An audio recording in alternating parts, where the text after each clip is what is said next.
안녕하세요. 데브옵스 엔지니어 면접 준비하시는 분들, 오늘 저희랑 같이 좀 깊게 파볼 내용이 있습니다. 그 신입 면접에서 나올 법한, 좀 까다로운 질문들 있잖아요. 그거랑 그 질문 뒤에 숨은 진짜 의도, 그리고 어떻게 답변하면 좋을지 한번 제대로 파헤쳐 보려고 합니다. 이게 단순히 기술 아냐 모르냐 이걸 넘어서 어떤 역량을 딱 보여줘야 하는지 좀 감을 잡는 그런 시간이 될 거예요. 자, 그럼 바로 시작해 볼까요?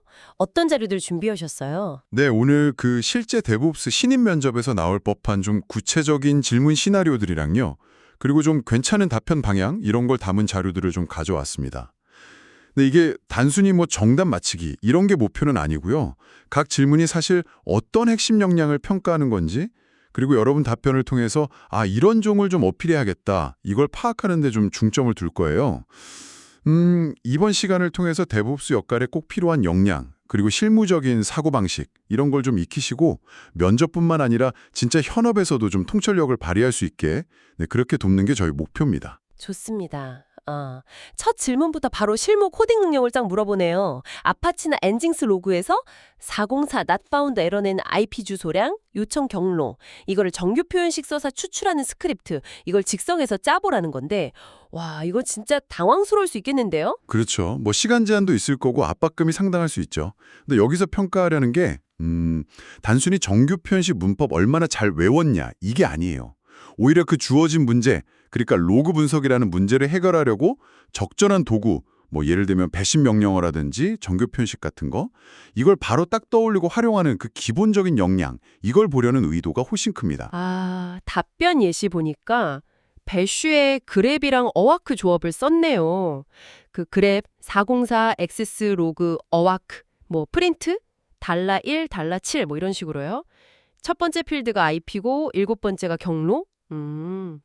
간결하긴 한데 근데 이게 최선일까요? 이거 로그 형식이 조금만 달라져도 확 깨질 것 같은 느낌인데요. 네, 맞아요. 아주 좋은 지적입니다. 바로 그 부분을 딱 언급하는 게 답변의 깊이를 더해주는 거예요. 기본적으로 그랩이나 어크가 되게 빠르고 효과적인 방법은 맞는데 말씀하신 것처럼 로고 포맷 바뀌면 취약할 수 있죠.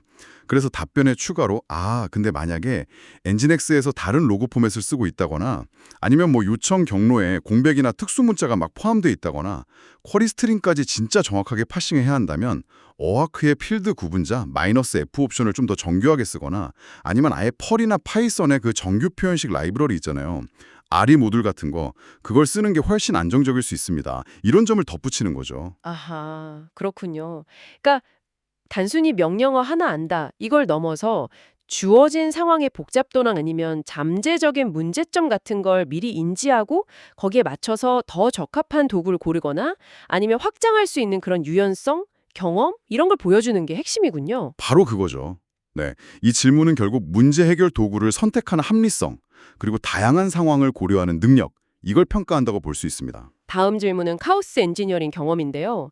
근데 신입한테 경험이 없을 가능성이 높잖아요. 근데 만약 팀의 도입을 제안한다면 어떤 작은 실험부터 시작하고 싶냐 이렇게 묻는군요. 이건 경험 유무보다는 뭔가 문제 해결 방식이나 잠재력 이걸 보려는 의도가 확실해 보이네요. 네, 정확합니다.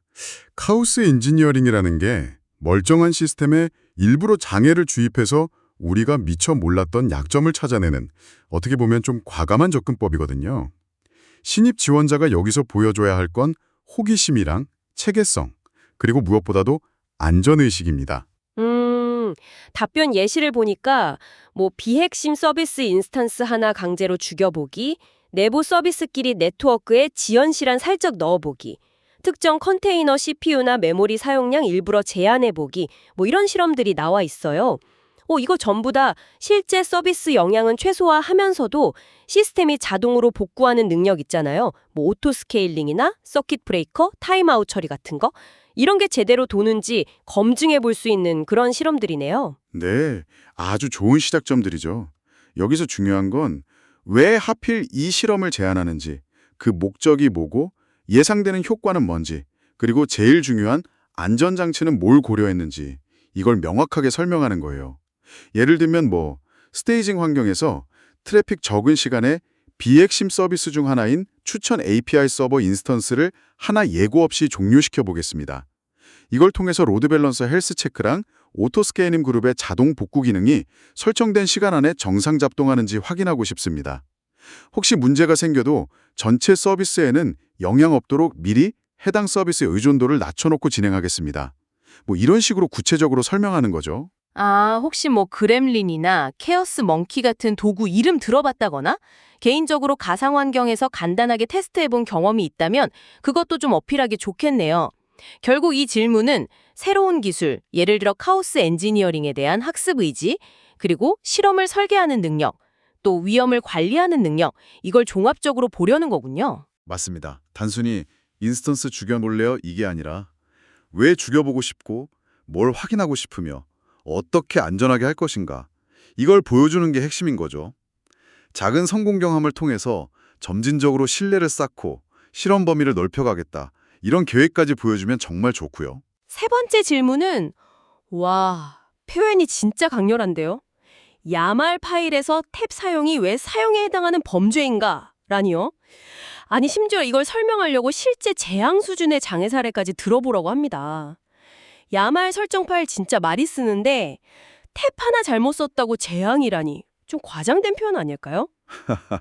그렇죠. 표현이 강렬하긴 한데 그만큼 이 문제가 진짜 얼마나 치명적일 수 있는지 그걸 강조하려는 의도라고 봐야 합니다. 이게 과장이 아니라고 할 수 있는 게 야말의 핵심 특징 때문이에요. 야말은 괄호나 태그 대신에 들여쓰기 이걸로만 데이터 구조랑 포함 관계를 정의하거든요.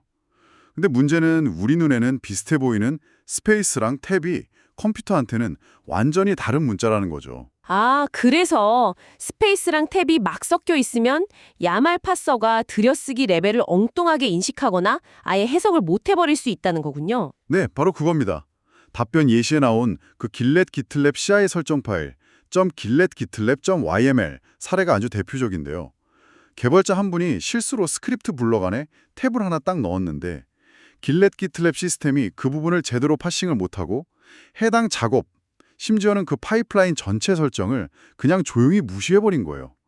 그러니까 수백 개 커밋에 대한 빌드, 테스트, 배포 파이프라인이 아예 안 돌았는데도 아무도 몰랐던 거죠. 와, 에러 메시지라도 좀 명확하게 뜨면 다행인데 그냥 조용히 무시된다니.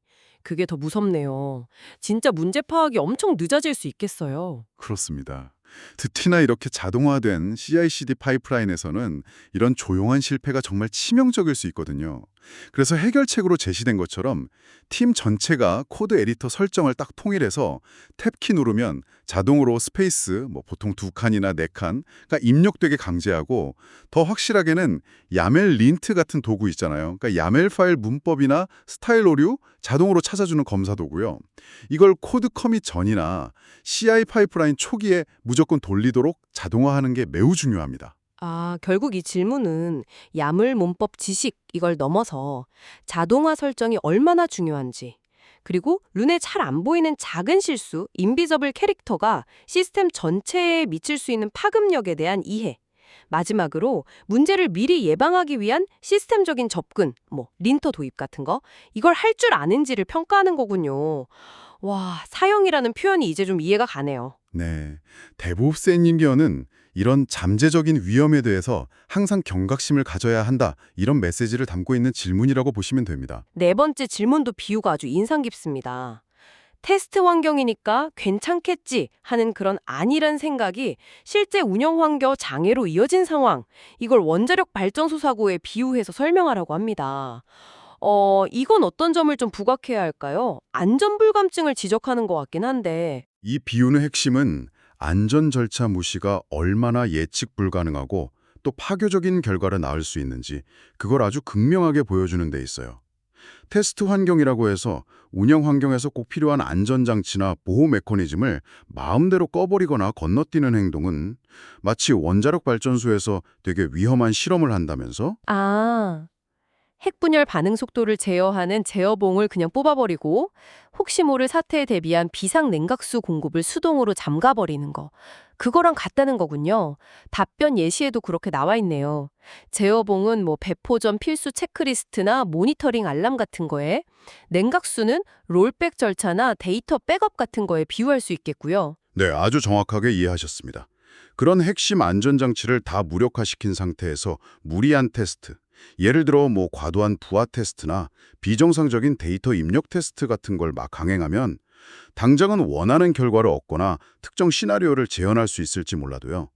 예상치 못한 작은 변수, 예를 들어 갑자기 외부 API가 에러를 낸다거나 디스크 용량이 부족해진다거나 이런 거 하나 갖다 끼어드는 순간 시스템 전체가 제어불능 상태에 빠져서 복구 불가능한 대형 장애로 번질 수 있다는 강력한 경고죠.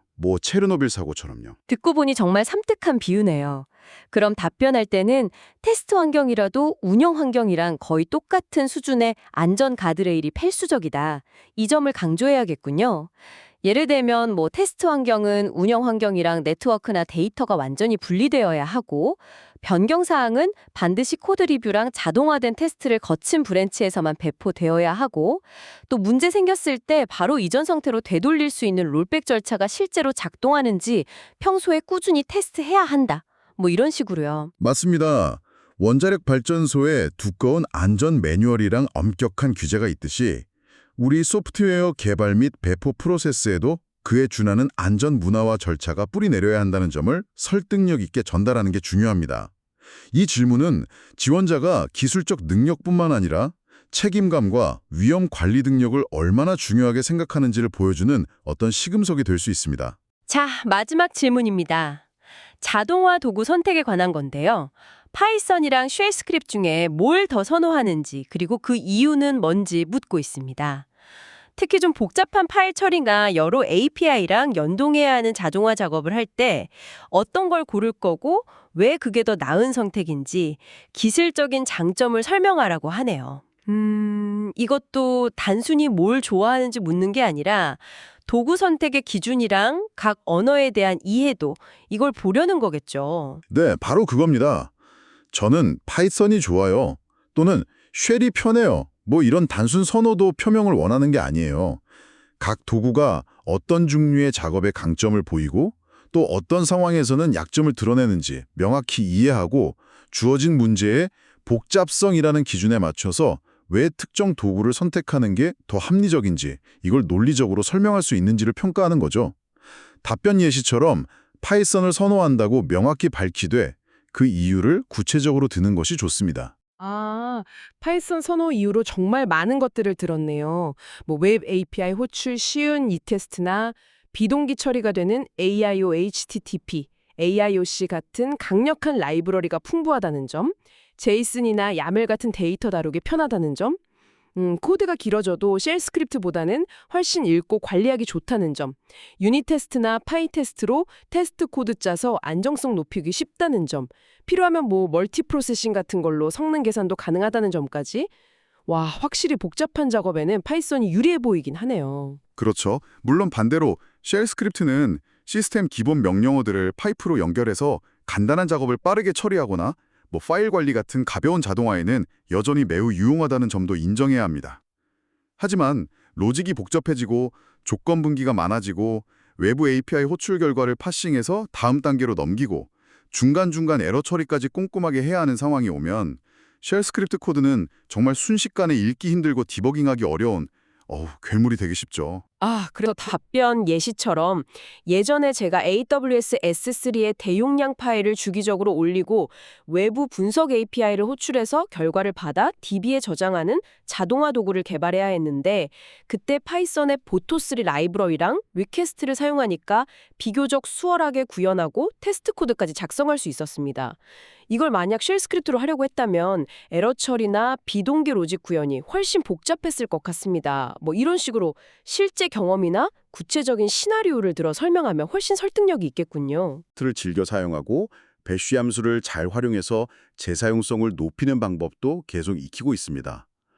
또 파이썬 스크립트에서 필요할 때 쉘 명령어를 호출하거나 그 반대도 가능하니까 작업의 성격에 따라서 두 가지를 혼용하는 하이브리드 방식도 고려할 수 있습니다. 이런 식으로 좀 유연한 사고랑 지속적인 학습 의지를 보여주는 것도 긍정적인 인상을 줄 수 있습니다. 결국 이 질문의 핵심은 정답이 있다기보다는 왜 그렇게 생각하는지를 기술적인 장단점과 작업의 특성을 잘 연결해서 얼마나 논리적으로 설명할 수 있느냐, 여기에 달려 있군요. 정확합니다. 기술 선택에 있어서 그냥 감이나 익숙함이 아니라 명확한 이유와 트레이드오프 분석에 기반한 합리적인 판단을 내릴 수 있는 엔지니어임을 보여주는 것이 중요합니다. 오늘 데브옵스 신입 면접 질문들을 쭉 훑어보면서 정말 중요한 포인트들을 많이 짚어본 것 같습니다. 단순히 로그에서 특정 정보 뽑아내는 스크립팅 능력부터 시작해서 시스템의 회복 탄력성을 미리 검증하는 카오스 엔지니어링 접근법, 또 눈에 보이지 않는 설정 오류의 위험성이랑 이걸 방지하는 체계적인 방법, 테스트 환경에서도 반드시 지켜야 할 안전의식의 중요성, 그리고 마지막으로 문제 복잡도에 맞춰서 최적의 자동화 도구를 선택하고 그 이유를 설명하는 능력까지 정말 하나하나가 실무랑 직결되는 깊이 있는 질문들이었네요. 네, 맞습니다.